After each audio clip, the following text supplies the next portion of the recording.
Hello friends, and welcome to this little video. You see, the country now is so terrible.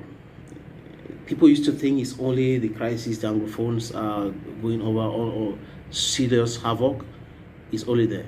Now, in a system like ours, you should be very careful.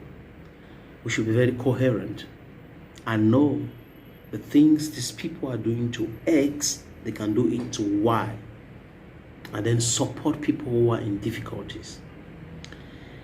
Depuis l'assassinat effroyable, brutal, je manque les adjectifs qualificatifs pour qualifier ce qui s'est passé avec notre ami Martinez Zogo, le chef de chaîne d'Amplitude FM. On a vu beaucoup de personnes, le bâtonnier Akere Mouna, Maurice Kamto, Jean-Didier Momo, beaucoup de personnes qui s'offusquent, qui demandent la justice. Certaines personnes du pouvoir, d'autres en dehors du pouvoir, la société civile, Cabral Libi, et beaucoup de personnes. Et on a vu le communiqué du ministre René Emmanuel Sadi. Moi, personnellement, je n'ai pas compris ce communiqué qui parle du kidnapping, pratiquement, la disparition de quelqu'un.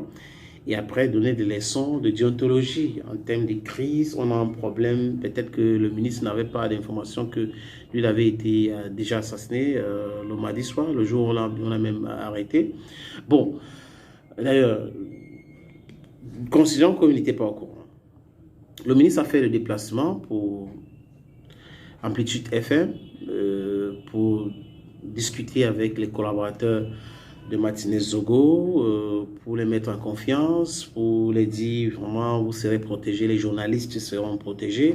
Après la rencontre avec Amamana et les éditeurs du Cameroun, ça allait vite. On a vu Chantal Roger Chile, qui est aujourd'hui l'homme politique ancien, directeur de publication de la tribune de l'Est, qui a appelé à manifester demain, jeudi, et dit qu'on doit trouver les responsables de l'assassinat de Martinez Zogo. Voilà.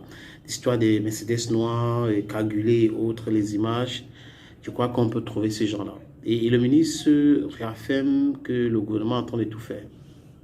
Vous savez, chez nous, on ouvre les enquêtes pour les fermer sans problème. Si on a ouvert 500 enquêtes au Cameroun, on a déjà vu le résultat peut-être de 5, donc comprenez le pourcentage, 5% pour moi, à ma connaissance. Peut-être d'autres personnes ont d'autres chiffres. D'ailleurs, ils peuvent les donner dans cette vidéo en commentaire. Il a discuté aussi avec la famille de Martinez Zogo. Ce qu'il voulait dire, c'est que les éditeurs ont certainement dit au ministre qu'il y a une liste qui circule des personnes qui seront à éliminer à la suite. Il faut prendre ça très au sérieux. Protéger les journalistes. On n'apprend rien au ministre. Les ministres et le gouvernement, c'est qui est journaliste, ils savent où chacun habite. Ils peuvent protéger ces gens-là. Ils peuvent les protéger. Ils ne sont pas dans le Far West.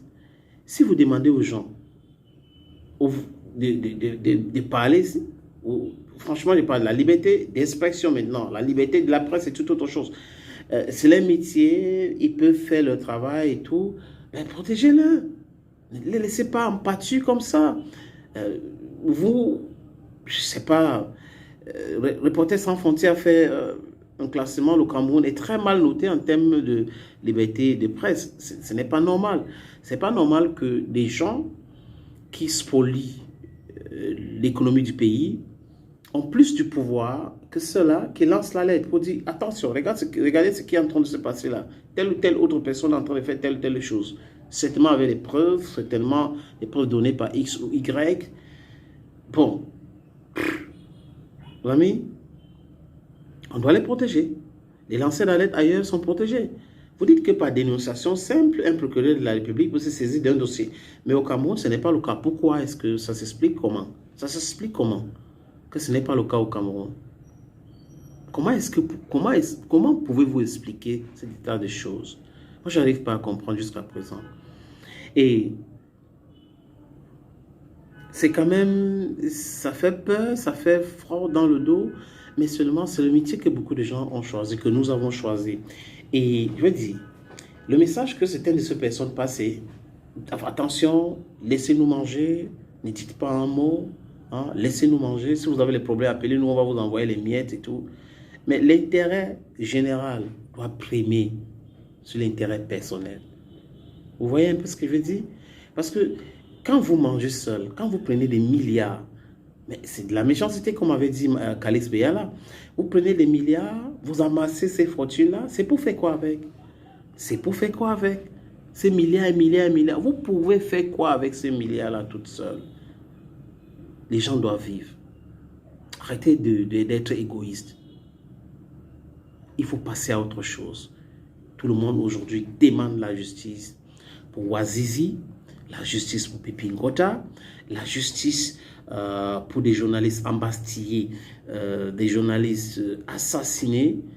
On demande justice pour Martinez Zobo. Ça, c'est un assassinat de trop. Il faut que cela cesse. On a les tribunaux pour régler les problèmes. Si vous n'êtes pas d'accord avec des déclarations de X ou Y journalistes, vous pouvez porter plainte.